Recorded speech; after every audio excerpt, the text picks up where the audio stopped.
Hello, আসসালামু আলাইকুম। শখের খামার ফরিদপুর ইউটিউব চ্যানেল থেকে ছোট্ট একটা শর্ট ভিডিও নিয়ে চলে আসলাম। তো আজকে ব্রয়লার মুরগিকে সকালবেলায় পানি দিয়ে দিলাম আসলে।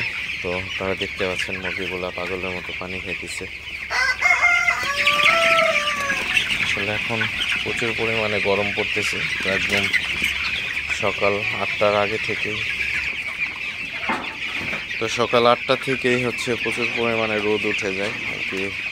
এমন রোদ উঠে অবস্থা খারাপ, মানুষই সহ্য করতে পারে না। তো যাই হোক, এই প্রচণ্ড গরমের মধ্যে মুরগিকে কীভাবে সুস্থ রাখবেন তো সে বিষয়ে আলোচনা করব। তো ভিডিওটিকে স্কিপ না করে অবশ্যই শেষ পর্যন্ত দেখবেন এবং শখের খামার ফরিদপুর ইউটিউব চ্যানেলটি সাবস্ক্রাইব করবেন। ভিডিওটি লাইক, কমেন্ট এবং শেয়ার করে অন্য ভাইদের দেখার সুযোগ করে দিবেন। তো ভিডিওটি শুরু করা যাক। তো এখন প্রচুর পরিমাণে গরম পড়া শুরু হয়ে গেছে অলরেডি। তো এই প্রচণ্ড গরমের মধ্যে ব্রয়লার মুরগিকে আপনার সঠিক পরিচর্যা না করলে কিন্তু মুরগিগুলা অসুস্থ হয়ে যাবে। মুরগিগুলা অসুস্থ হয়ে গেলে কিন্তু আপনার খামারিদের দুশ্চিন্তার সীমা থাকবে না। তো অবশ্যই আপনারা মুরগিকে সুস্থ রাখার জন্য পর্যাপ্ত পরিমাণে সবসময় ফ্রেশ ঠান্ডা পানি দিয়ে রাখবেন। তো প্রতিদিন মিনিমাম 3বার দিবেন, সকাল, দুপুর এবং রাতে 3 বেলা পানি দিয়ে দিবেন ব্রয়লার মুরগিকে। তো অনেকেই আছেন সকালে পানি দিয়ে রাখেন আর রাতে পানি দেন, তো এমন কাজ কিন্তু করা যাবে না। বিশেষ করে দুপুরবেলা কিন্তু আপনার পানি দিতেই হবে, কারণ প্রচণ্ড গরম থাকে দুপুরে বেশি। তো সবসময় ফ্রেশ পানি দিয়ে রাখার চেষ্টা করবেন। তো পানির সাথে আপনারা অবশ্যই স্যালাইন হিসেবে ভিটাম্যাক্স দিতে পারেন।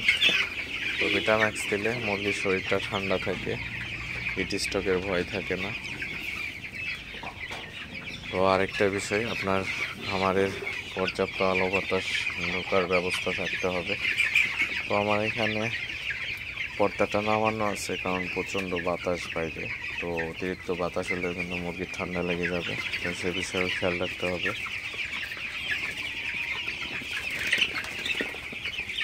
তো আরেকটা জিনিস, আপনার মুরগিগুলাকে একটু পরপর তাড়াই দিবেন। মুরগিগুলা তাড়াই দিলে আপনার গরমটা কিন্তু শরীরে কম লাগে। তো এক জায়গায় মুরগিগুলা জড়ো হয়ে থাকলে কিন্তু মুরগির শরীরে গরমটা বেশি লাগে। তো অবশ্যই মুরগিগুলাকে একটু পরপর তাড়াই দিবেন। তাড়াই দিলে মুরগিগুলা হাঁটাচলা করবে এবং মুরগিগুলার শরীরটা ঠান্ডা থাকবে, গরমটা কম লাগবে। অবশ্যই কিছু টেকনিক অবলম্বন করবেন। তো আরেকটা বিষয়, আপনি যদি টিনের শেড হয়ে থাকে, টিনের চালা, তো অবশ্যই টিনের চালার উপরে অবশ্যই আপনারা মোটরের পাইপ দিয়ে পানি স্প্রে করে দিতে পারেন। তো পানি দিয়ে দিলে কিন্তু টিনের চালার উপরে পানি দিয়ে দিলে মুরগির শরীরটাও কিন্তু ঠান্ডা থাকে। তো ওভার হিটটা আর কি ঘরের মধ্যে আসে না। তো এই জিনিসগুলো অবশ্যই আপনারা খেয়াল রাখবেন। আর যাদের মাচাই মুরগির শেড, তো অবশ্যই তারা মেশিনে করে পানি স্প্রে করতে পারেন। তো আপনারা দেখতে পাচ্ছেন এই ধান খেতে ওষুধ দেওয়ার যে মেশিন, তো এই মেশিনটা দিয়ে আপনারা কিন্তু পানি স্প্রে করে দিতে পারেন মুরগির শরীরে। তো অবশ্যই কিন্তু অতিরিক্ত করা যাবে না, মুরগির ঠান্ডা লেগে যেতে পারে। তবে এই পানি স্প্রেটা আপনি অবশ্যই দুপুরবেলায় করবেন। দুপুরে বেশি গরম থাকে, তো তখন করে দিবেন। যাদের মাচা আছে তো তারা করবেন। আর যাদের লিটারে মুরগি পালন করেন ফ্লোরে, তো তারা কিন্তু বেশি স্প্রে করবেন না, তাহলে কিন্তু আপনার লিটার নষ্ট হয়ে যাবে, সেক্ষেত্রে আবার আরেক ঝামেলা হয়ে যাবে। তো অবশ্যই এই টেকনিকগুলো আপনারা কাজে লাগাতে পারেন, আমি যেগুলো আপনাদের সাথে আলোচনা করলাম। তো যদি আপনারা এই নিয়মে মুরগি পালন করেন, সেক্ষেত্রে কিন্তু মুরগিকে গরম থেকে কিছুটা হলেও রক্ষা করা যাবে।